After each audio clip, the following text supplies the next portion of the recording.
What's up guys, ShinyHunterDestroyer here and welcome back to a brand new Pokemon Sun and Moon anime discussion video. Today's episode is a big one, which is episode 87, or Alola's Crisis, The Darkness That Devours Radiance. You know, it would be mean if I were to say anything to spoil this episode in the opening paragraph, so what I do recommend you to do is click off this video and watch the episode. Then come back to this video because I will gladly take your watch minutes. Please. I really need them. Off to summarizing this episode. This episode started off with Necrozma finally showing its face and being like, yo man, I'm here, we doing this? Nah. Maybe. After Necrozma awakens, we see Lunala and Solgaleo flying around, and at this time, Necrozma jumps towards them, presumably after them. After this, we cut to good old Ash just waking up for an amazing night of good sleep, something I can't get. He points out how Professor Kukui had his lab coat buttoned up, and worst of all, he was wearing a shirt! Dang it, Kukui, you aren't supposed to be wearing shirts around here. Ash also sees Professor Burnett suspiciously tired. Wonder why this could be. After the intro break, we cut to Ash coming to school where everyone is a little mad or hungry.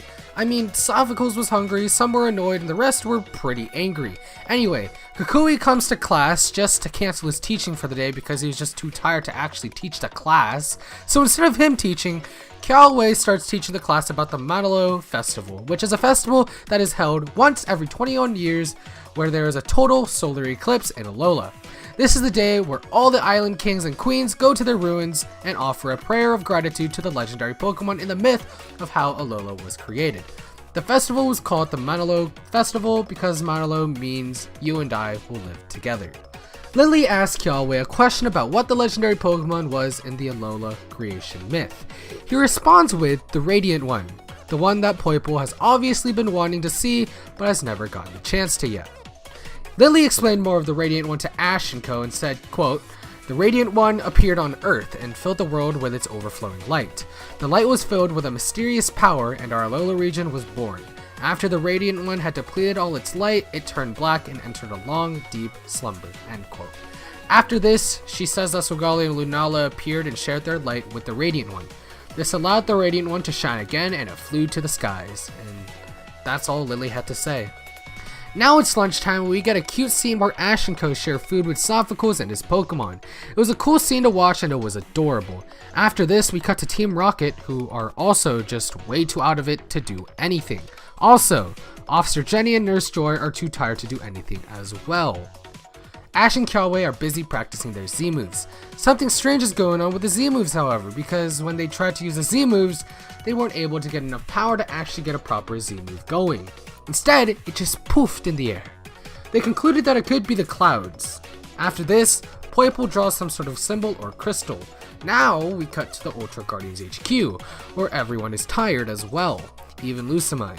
They talk about a tiny Ultra wormhole that's opening, and are just too tired to figure out what it could mean. Now, we cut to Team Rocket. I know, so many cuts in this episode. Anyway, Giovanni hears about this Ultra wormhole and suspects the Radiant One is coming.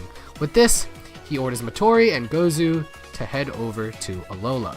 Whoa, another cut. This time it's Gladion, who is trying to calm Silvally down because Silvally is going crazy. Obviously, something is wrong.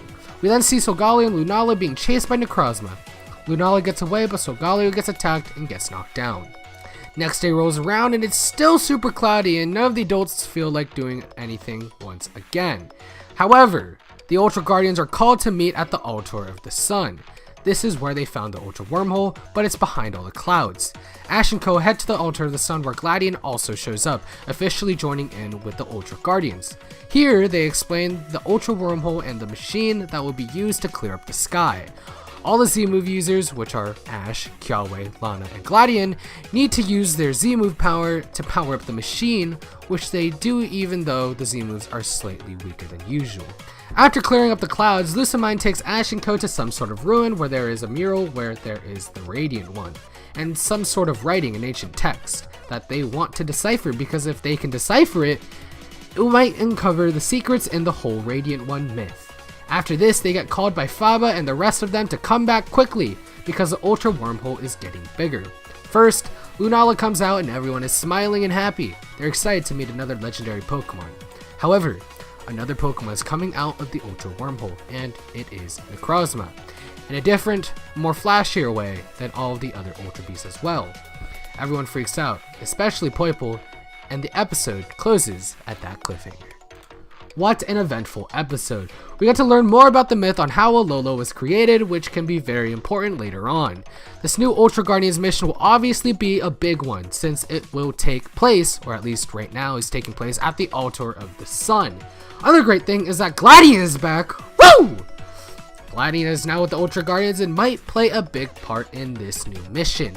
This episode was obviously the build-up for next episode, where we will get action on all of these legendary Pokemon, hopefully. This episode is heavy in plot, so you really shouldn't miss this episode. Animation was great, especially when introducing Necrozma. Overall, it was a great episode, and since it's such an important episode, it should be expected. This is definitely a must-watch episode. Anyways, that's going to be it for today's Pokemon anime discussion video. If you enjoyed this video, please hit that like button because it really does help the channel quite a lot. If you want to see more Pokemon anime content like this, hit subscribe and hit the notification bell so you don't miss any Pokemon anime content in the future. If you're done doing all that, you might be wondering what to watch next, so try checking out my theory on what Poipole's mission could be. It might still be relevant. Anyways, thank you guys so much for watching this video. Have a nice day, guys. Peace out.